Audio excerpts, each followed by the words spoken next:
अस्सलामुअलैकुम everyone, I am doctor Shanza Tahir and आप देख रहे हैं डॉक्टर मोटिवेशन। आज की वीडियो के अंदर हम डिस्कस करने लगे हैं अपने केमिस्ट्री का सेकंड चैप्टर जो हमारा है दैट इज़ हाइड्रोकार्बन्स। तो जल्दी से हम पढ़ते हैं हाइड्रोकार्बन्स को। ये हमारा सेकंड चैप्टर है। पहले हम फंडामेंटल केमिस्ट्री का लेक्चर जो है वो कवर कर चुके हैं, तो अगर आपने वो वीडियो नहीं देखी तो आपने वो वीडियो ज़रूर देख लेनी है। और बहुत सारे बच्चे मुझे पूछे थे इन नोट्स का ये हम नोट्स कैसे हासिल कर सकते हैं। तो आपको ये नोट्स रोज़ के रोज़ लेक्चर के साथ मेरे इंस्टाग्राम पर मिल जाएंगे, तो आपने इंस्टाग्राम पर फॉलो कर लेना है और आपको रोज़ के रोज़ नोट्स साथ साथ मिलते जाएंगे। चले जी, हम स्टार्ट करते हैं। फर्स्ट ऑफ ऑल हमारे पास है जी आउटलाइन के अंदर हमारे पास सबसे पहले अल्केन है। अल्केन में हम नॉमेनक्लेचर पढ़ेंगे उसका, एंड फ्री रेडिकल मैकेनिज्म जो हेलोजिनेशन का है वो पढ़ेंगे। उसके बाद हमारे पास आ जाता है जी एल्कीन के अंदर हम स्ट्रक्चर एंड रिएक्टिविटी पढ़ेंगे, नॉमेनक्लेचर पढ़ेंगे, हम उसका प्रिपरेशन पढ़ेंगे डिहाइड्रेशन मेथड से एंड डिहाइड्रो हेलोजिनेशन मेथड से। हम रिएक्टिविटी ऑफ अल्कीन देखेंगे हेलोजिनेशन से, हाइड्रो हेलोजिनेशन से, हाइड्रेशन से, हेलोजिनेशन से, हेलोहाइड्रिन से एंड पॉलीमराइजेशन से। ठीक है, तो जल्दी से हम स्टार्ट करते हैं। फर्स्ट ऑफ ऑल हमारे पास थे जी हाइड्रोकार्बन्स। तो हाइड्रोकार्बन्स हम जैसे कि पहले भी पढ़ चुके हैं कि हाइड्रोकार्बन्स दो तरह के होते हैं, एक एलिफैटिक होते हैं एंड एक अरोमैटिक होते हैं। जो एलिफैटिक होते हैं वो हमारे पास दो तरह के हैं, एक सैचुरेटेड हाइड्रोकार्बन्स है और एक अनसैचुरेटेड हाइड्रोकार्बन्स है। एंड सैचुरेटेड हमारे पास वो होते हैं जो अपने सारे बॉन्ड्स को सेटिस्फाई करते हैं और इसके अंदर कोई भी डबल बॉन्ड या ट्रिपल बॉन्ड जो है वो नहीं होता, सिंगल बॉन्ड्स प्रेजेंट होते हैं। These are the saturated hydrocarbons. While वो हाइड्रोकार्बन्स जिसके अंदर हमारे पास डबल बॉन्ड होगा, हमारे पास ट्रिपल बॉन्ड होगा, वो हमारे पास अनसैचुरेटेड हाइड्रोकार्बन्स होंगे। जो डबल बॉन्ड वाला हमारे पास होगा दीज आर अल्कीन, वो हमारे पास अल्कीन होगा। और जो हमारे पास ट्रिपल बॉन्ड होगा वो हमारे पास होगा जी अल्काइन। ठीक है, वो अल्काइन होगा और उसमें ट्रिपल बॉन्ड होंगे। ठीक हो गया। उसके बाद हमारे पास आ जाता है जी अरोमैटिक हाइड्रोकार्बन्स। तो अरोमैटिक हाइड्रोकार्बन्स में हमारे पास benzene as a parent ring अंदर मौजूद होती है। अरोमैटिक हाइड्रोकार्बन्स के अंदर हमारे पास एक बेंजीन की ring as a parent atom मौजूद होगी। ठीक हो गया, ये था हमारा बेसिक। अब हम पढ़ते हैं सबसे पहले अल्केन। अल्केन होता क्या है, अल्केन के फीचर्स क्या हैं, हम जल्दी से वो पढ़ते हैं। सबसे पहले जो हमारे पास अल्केन है ना, अल्केन हमारे पास अल्केन को पैराफिन्स भी कहते हैं, आपने याद रखना है। इसका फॉर्मूला जो हम कैसे कैलकुलेट करते हैं, CnH 2n+2, ये है हमारे पास फॉर्मूला फॉर द अल्केन। ठीक हो गया। इसकी हाइब्रिडाइजेशन क्या होती है, इसकी हाइब्रिडाइजेशन है sp3 हाइब्रिडाइजेशन हमारे पास शो करते हैं अल्केन। अल्केन को हम कहते हैं पैराफिन्स कहते हैं। इनका फॉर्मूला CnH2n+2 है और इसकी हाइब्रिडाइजेशन sp3 होती है। जिसकी हाइब्रिडाइजेशन sp3 होती है उसका हमारे पास शेप टेट्राहेड्रल शेप होती है, ये आपको पता है। और अल्केन जो है वो हमारे पास नॉन पोलर होते हैं और इनका लो बॉइलिंग पॉइंट होता है। ठीक है, ये हमारे पास नॉन पोलर होते हैं और इनका बॉइलिंग पॉइंट जो है वो हमारे पास लो होता है। ये आपने प्रॉपर्टीज़ याद रखनी है। ये लीस्ट रिएक्टिव है नॉन पोलर नेचर की वजह से और इनर्टनेस ऑफ सिग्मा बॉन्ड की वजह से। तो ये वो पूछते होते हैं रीज़न कि ये लेस रिएक्टिव क्यों है, तो ये नॉन पोलर नेचर की वजह से और इनर्टनेस ऑफ सिग्मा बॉन्ड की वजह से ये हमारे पास लेस रिएक्टिव है। उसके बाद हमारे पास आ जाता है ये गिव करती है फ्री रेडिकल मैकेनिज्म और ये सब्स्टिट्यूशन रिएक्शन भी देती है, थर्मल और कैटालिटिक रिएक्शंस भी देती है। उसके बाद हमारे पास आ जाता है जी हेलोजिनेशन होता है हमारे पास फ्री रेडिकल सब्स्टिट्यूशन मैकेनिज्म। ठीक है, जिसके अंदर हमारे पास इनिशिएशन, प्रोपोगेशन एंड टर्मिनेशन के 3 प्रोसेसेस आते हैं। ये ओवरऑल हमारे पास एक्सोथर्मिक प्रोसेस है। Halogenation is the exothermic process, ये आपने याद रखना है, MCQs है। उसके बाद हमने ओवरऑल एक्सोथर्मिक है और ये फोटोकेमिकल रिएक्शन देता है।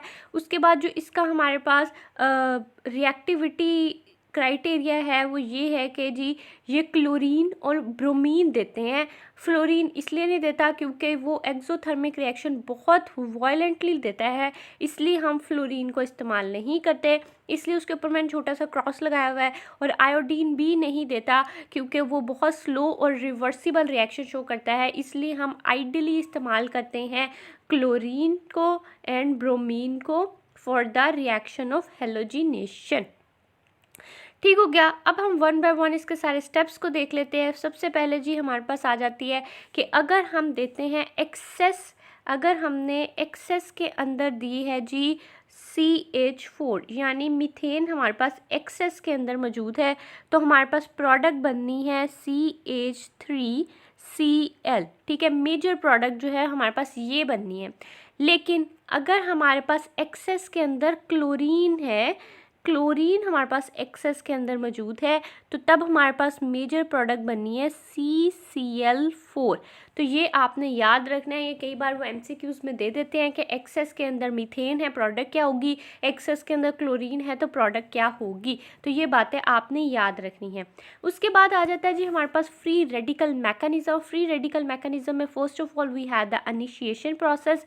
इनिशिएशन हमारे पास न्यूट्रल मॉलिक्यूल को फ्री रेडिकल के अंदर कन्वर्ट कर देता है।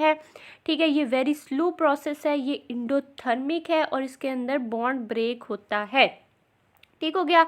अब Cl2 से हमारे पास Cl का फ्री रेडिकल बना HV की मौजूदगी में। ठीक हो गया, और ये होमोलिटिक फ्यूजन था। ठीक है, होमोलिटिक फ्यूजन था, ये इंडोथर्मिक प्रोसेस था, वेरी स्लो था, बॉन्ड ब्रेकिंग हुई है इसके अंदर और ये फ्री रेडिकल बन गया। अब हमारे पास आ जाता है जी प्रोपोगेशन का प्रोसेस। तो प्रोपोगेशन जो है हमारे पास एक लॉन्गेस्ट स्टेप है, फास्ट है, इसमें बॉन्ड ब्रेकिंग होती है और बॉन्ड फॉर्मेशन भी होती है। ये कैसे है जी, हमारे पास CH4, ठीक है, और ये Cl का जो फ्री रेडिकल था ये आ गया अब। ठीक है, अब हमारे पास क्या होना है जी, HCl बन जाएगा हमारे पास, ये H इसमें से लेके और CH3 जो है वो फ्री रेडिकल में आ जाएगा। ठीक है, तो ये इस तरह से हमारे पास बॉन्ड ब्रेकिंग भी हो रही है और बॉन्ड फॉर्मेशन भी हो रही है। ठीक है, तो ये आपने याद रखना है, that is the propagation process. Propagation के बाद हमारे पास आ जाता है जी टर्मिनेशन का प्रोसेस। तो टर्मिनेशन के अंदर हमने क्या करना है, टर्मिनेशन जो है हमारे पास फ्री रेडिकल को एक न्यूट्रल मॉलिक्यूल के अंदर कन्वर्ट करता है। ये वेरी फास्ट रिएक्शन है, ये एक्सोथर्मिक प्रोसेस है। ठीक है, ये स्पॉन्टेनियस है और सबस्ट्रेट फॉर्मेशन। ठीक है, और ये शॉर्टर स्टेप है। अब इसमें क्या होता है, हमारे पास CH3 का जो फ्री रेडिकल बना था और जो क्लोरीन का फ्री रेडिकल था वो बॉन्ड फॉर्म कर लेते हैं, वो CH3Cl बना देता है। तो अभी हमने पढ़ा था CH3Cl किसके अंदर बनेगा, जिसके अंदर मीथेन जो है यानी CH4 जो है वो एक्सेस के अंदर मौजूद होगी। ठीक हो गया। उसके बाद हमारे पास आ जाता है कि जो क्लोरीनेशन का प्रोसेस है वो डार्क लाइट में भी होता है और वो डिफ्यूज़ लाइट में भी होता है। अगर डार्क लाइट में हो रहा है क्लोरीनेशन का प्रोसेस, कई बार वो सिनेरियो दे देते हैं आपको कि क्लोरीनेशन डार्क लाइट में हो रहा है तो प्रोडक्ट क्या होगी, तो प्रोडक्ट कोई नहीं होगी, उस टाइम रिएक्शन प्रोसीड नहीं होना, नो रिएक्शन और ज़ीरो प्रोडक्ट। तो ये आपने याद रखना है, दैट इज़ इम्पॉर्टेंट। उसके बाद डिफ्यूज़ लाइट के अंदर हमारे पास चेन रिएक्शन होंगे और मैनी प्रोडक्ट फॉर्म होंगे। ये सारे चेन रिएक्शन इनिशिएशन का, प्रोपोगेशन का एंड टर्मिनेशन का हमारे पास होगा। उसके बाद हमारे पास आ जाता है जी अल्कीन। अब हम जल्दी से पढ़ लेते हैं अल्कीन को।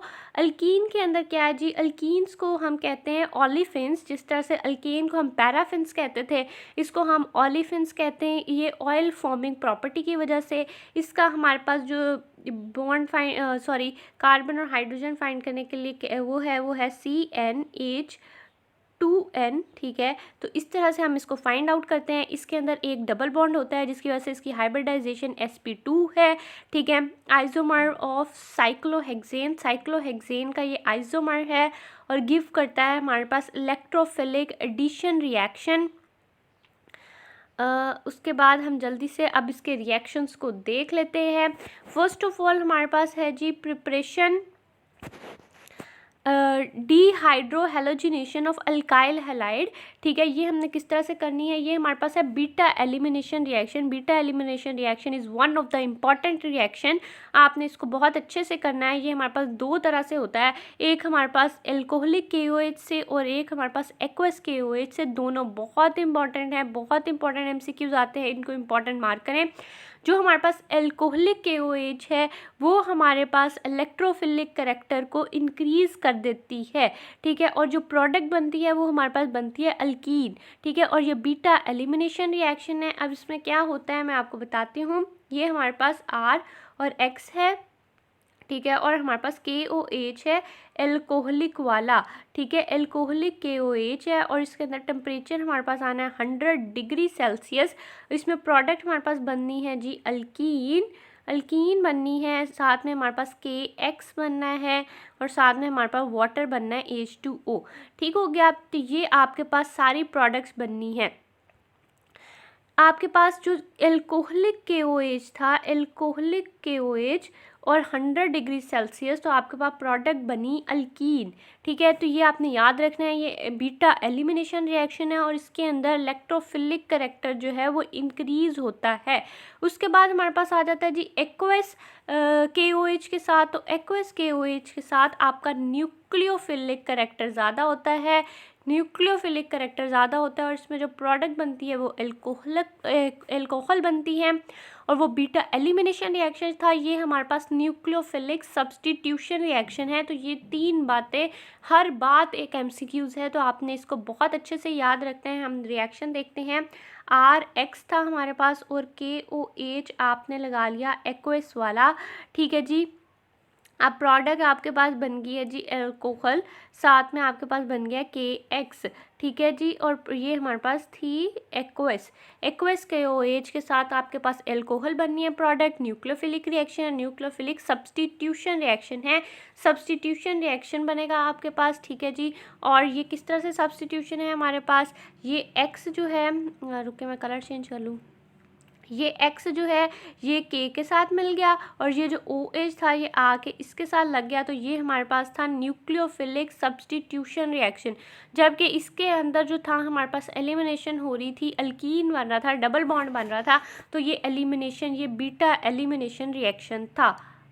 नेक्स्ट पे जी हमारे पास आ जाता है जी dehydration of alcohol. Dehydration of alcohol का रिएक्टिविटी ऑर्डर क्या होना चाहिए, सबसे पहले हमारे पास टर्शरी अल्कोहल की रिएक्टिविटी सबसे ज़्यादा, फिर सेकेंडरी अल्कोहल और फिर प्राइमरी अल्कोहल की रिएक्टिविटी ऑर्डर होता है।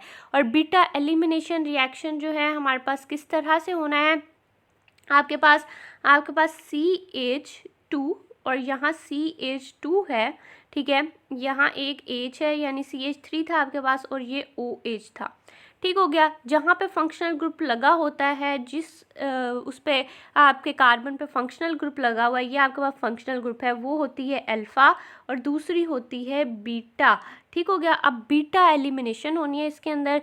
अब क्या होना है हमारे पास, यहाँ से H, मैं आपको कलर चेंज करके दिखाती हूँ, ये H और ये OH ये दोनों रिमूव हो जाने हैं, ठीक है। और हमारे पास बन जाना है वाटर, ठीक है। और यहाँ आ जाना है डबल बॉन्ड यानी CH2 डबल बॉन्ड CH2, ये हो जाना है हमारे पास बीटा एलिमिनेशन रिएक्शन।